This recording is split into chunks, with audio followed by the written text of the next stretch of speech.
We're back.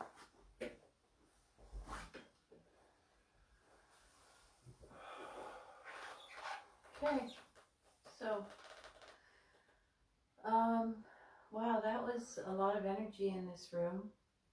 It was really crowded when we started, really crowded. I think everybody was here. There were a lot of spirits in the room, not just angelic energies, but I could feel a lot of spirits in the room too.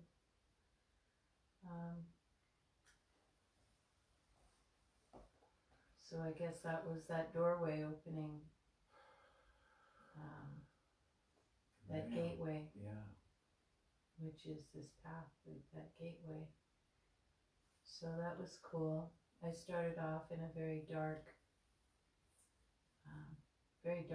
place, very dark room, like it wasn't a room, it was more cave-like.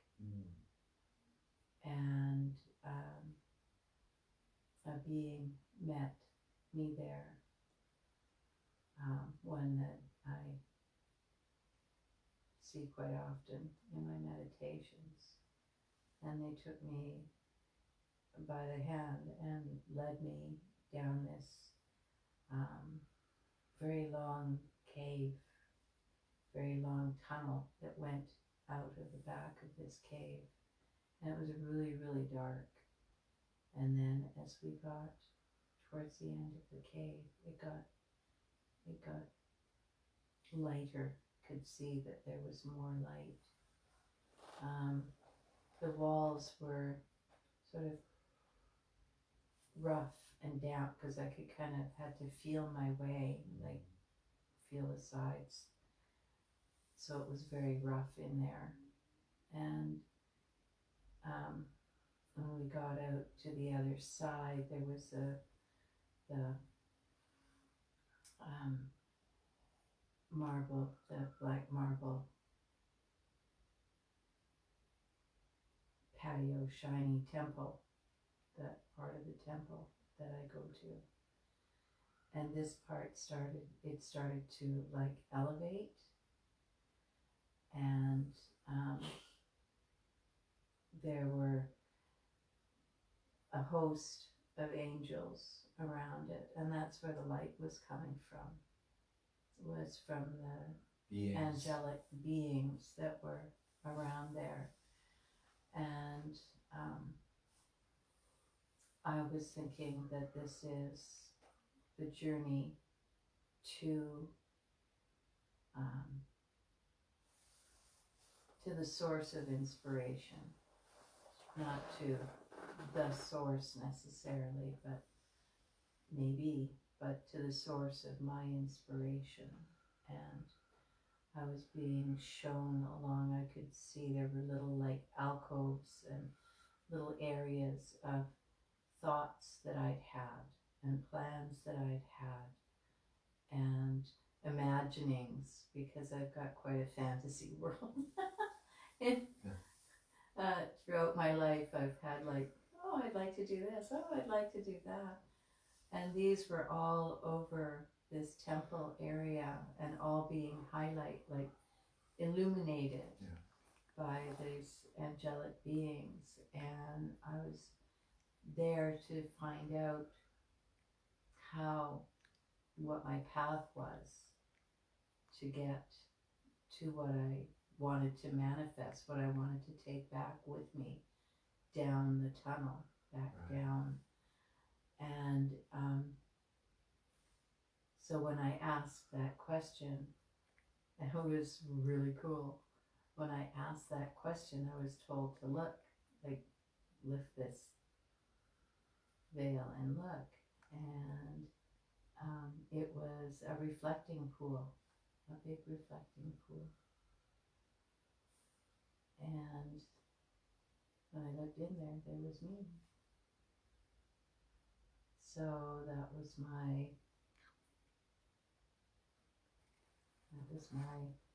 remembering. Path to yourself.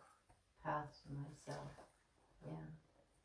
That I have to take that back with me, and that the path to manifesting what I want is through me, not through another channel, not through any other way, but through me and through my connection to spirit. That's where it all works out, I guess. Yeah. So, and then the bell rang. Bell started ringing. I know. It seemed like so long, but it wasn't, was it? I don't know. I don't know. Anyways, Let's there see we what go. the total was. Later. There we go. There we are. I had a little bit harder time, but really getting succinct or any kind of flow to my inner experience. But there was a lot of things.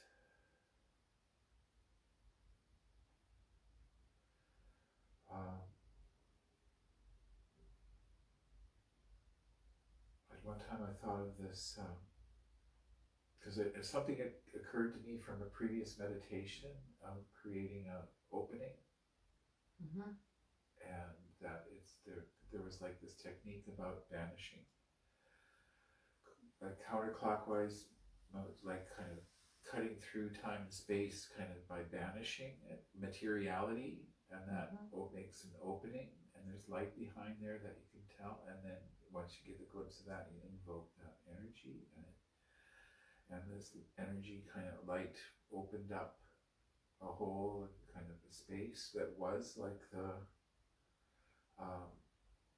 wreath of in the world, because the way materiality seemed to curl up on itself like this and to create like this wreath, which is really interesting as an opening, as a passage. And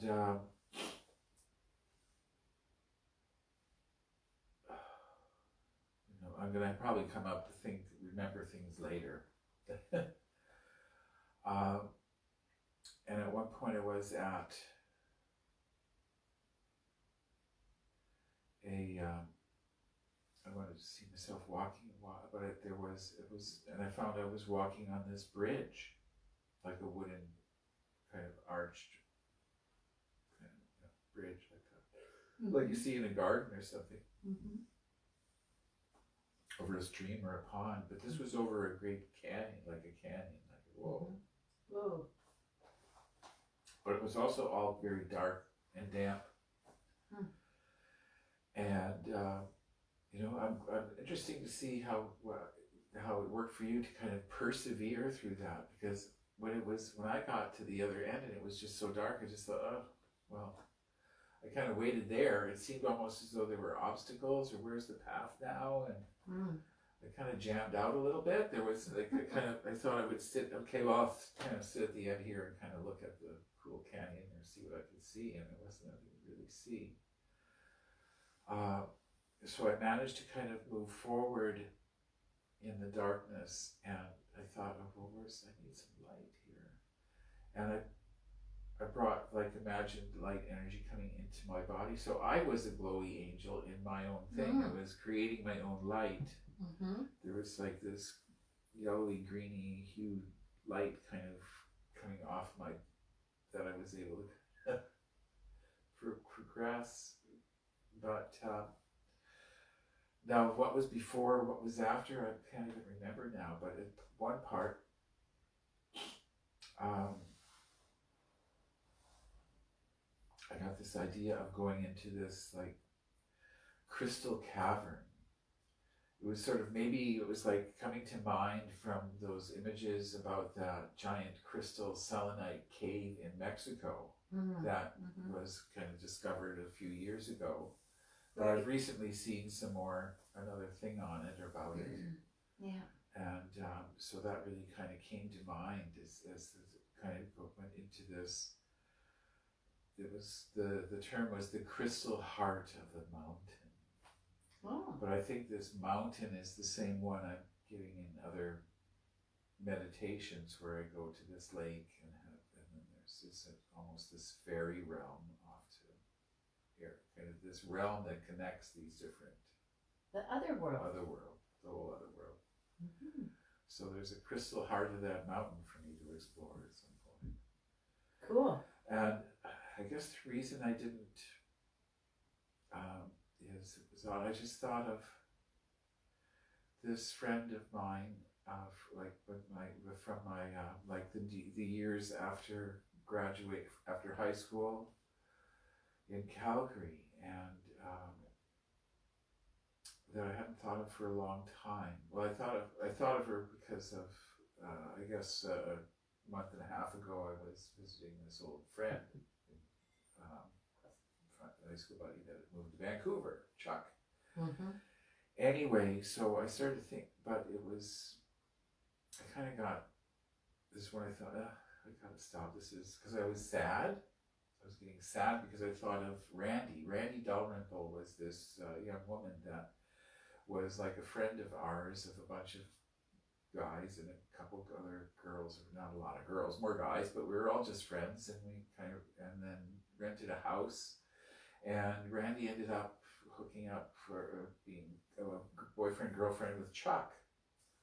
And anyway, she ended up like a year later, like died in a terrible car accident when he was driving that they were both in. Oh my gosh. Yeah. So that kind of brought me to a point of in my meditation. Obviously, some unresolved stuff there somehow, but still, even probably that's something you don't ever really resolve. Kind of the passing of something. Maybe she was one of the spirits Maybe that were here. Maybe she's one of the spirits that was here. Yeah. And so, yeah, that was. And I thought, okay, I guess if I'm not going to be on, that's long enough. I thought so. Yeah, so that was interesting. I'll have to kind of. Go back, kind of. Funny that I've been doing this for many years, and then, but still, it seems as though as we get down the tree here over these last couple months, that I've been getting more and more this idea of my own shadow work, my own difficult memories, or my own kind of regrets, and right. That's the hard stuff of the magical work, because you don't get away with that. You gotta. There's no progress without exploring that and clearing that, but not clearing it doesn't mean forgetting it, but it's kind of being able to resolve your emotions around it, conflicts around inner kind of stresses around it, be able to be okay with what is, and move further on. Yeah. There was something else too, which was similar to that. There was a sensation of, which I just mentioned, of what's the word? Sloughing off. Like a release. Maybe that was part of that. Release. Letting go of what maybe kind of holding back to the past, which is about that world card on another level, is because it can be a return in like a normal tarot reading, but then there's something tied to that. It's like ties to the past too. That can be may or may not be holding you back. Tied to this whole eclipse that we just had. Yes, yesterday. like that. Yeah, that was the thing. The last couple of days was the eclipse, which was about letting go as well. Yes. And we have another eclipse coming up, so it's a process on the new moon. And this one on the new moon on December 14th, 2020 is a total eclipse of the sun, mind you, because it's winter, almost winter, or it is apparently going to be like a total eclipse of the sun, but it's really only visible in kind of parts of South America and then into Southern Africa. Oh, okay. Where it's actually where there's actually the sun. That sun gets blocked out. right in the northern hemisphere. Okay. Okay, well, there's a little tidbit there, and Another thought I had too was this light was this reflecting light. yes, the moon reflecting lunar light. eclipse. Yeah, but that this was moon. part of my yes. my meditation too. Was that this was a reflecting light that was something about that. I don't know. I'll have to read, but that just when you said that, it just reminded me. The reflective light. Yeah, there was something about that. Yeah. Okay, well, thanks. All right, well, thanks, guys. It's been fun. That is the tree. Big virtual hug to everybody. Yay. From us. Consider yourself, well, if we ever meet, I could do the top secret one, but you can consider yourself now initiated into the SCC if you do these. There you go. go. There we are. Bye. We're initiated. Take care, now. be safe. You're initiated now. Be well. Take care of yourself and your loved ones. Yeah. Bye-bye.